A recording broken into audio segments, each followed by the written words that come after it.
بە ئامادەبوونی هاوڵاتیانی ناوچەکە و بە مەبەستی زیندووهێشتنەوەی کەلەپوری نەتەوەیان ڕواندزیەکان لە دۆڵی ئاکۆیان نۆیەمین فیستیڤاڵی ڕۆژی ڕواندزیان کردەوە. دیارە ئەمڕۆ لە دۆڵی ئاکۆیانی ڕواندۆز نۆیەمین فیستیڤاڵی ڕۆژی ڕواندز بەڕێوە چوو کە هاوڵاتیەکی زۆر میوانێکی زۆر لە دەروی کوردستان و شارەکانی کوردستان بەشداری ئەم فیستیڤاڵیان کردیا.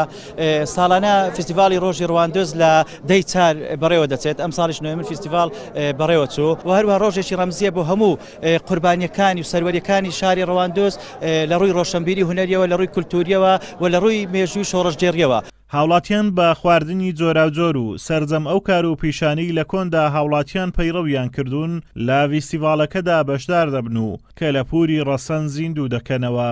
کەنگر و ماسی کە پێکاتە لە هەردوو کەنگر ئەوەش برنج بەکاردی، ئەوەش سلێرک، ئەوەش لەتکە هەنجر، ئەوەش کوفتە دۆخاو، ئینە دیکەش ئەوە ساوار و ئەشتان.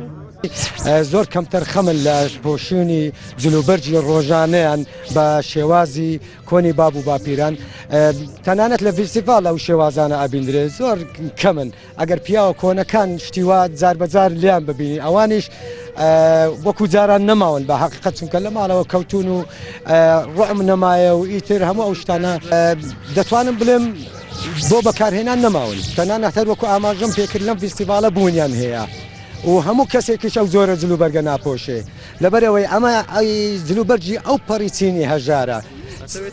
لەم بنەوەی داهاتوو دەڵێم هەر کەسێک ڕابردووی مێژووی کورد و باب و باپیرانی خۆی لەبیر بکات و زیندوی نەکاتەوە، پێم وایە ئەمە سەرکەوتو نابێت لە هیچ بوارێکەوە. هیوادارم لەبیری نەکەن. سەرەتا زۆر بە خێراتتان دەکەم، زۆر پێ خۆشحاڵم کەم ئەم کولتورە زیندوو دەکرێتەوە، چونکە بەڕاستی زۆر خەڵک هەیە کە بەم کولتورە ئاشنانینە. ئێستا من ئێک بە خۆم ئەگەر هات و کولتورە ئاشنا نەکرێت، زیندوو نەکرێتەوە، نازانم ئەوە چیاست. من خۆم وەکو بە تەشریکردن ڕێستن بەشداری ئەەکەم، یانی شتێکی زۆر زۆر خۆش، زۆر پێ خۆشحاڵم بەڕاستی. نزیکەی 200 لەمەوبەر میر محەممەد میری سۆران ناسرە و بە پاشای گەورە ڕەواندزی کردا پایتەختی میرنشینەکەی، بۆیە ساڵانە لەو یادەدا ڕەواندزیەکان فیستیڤاڵی کەلتوری بەرپا دەکەن.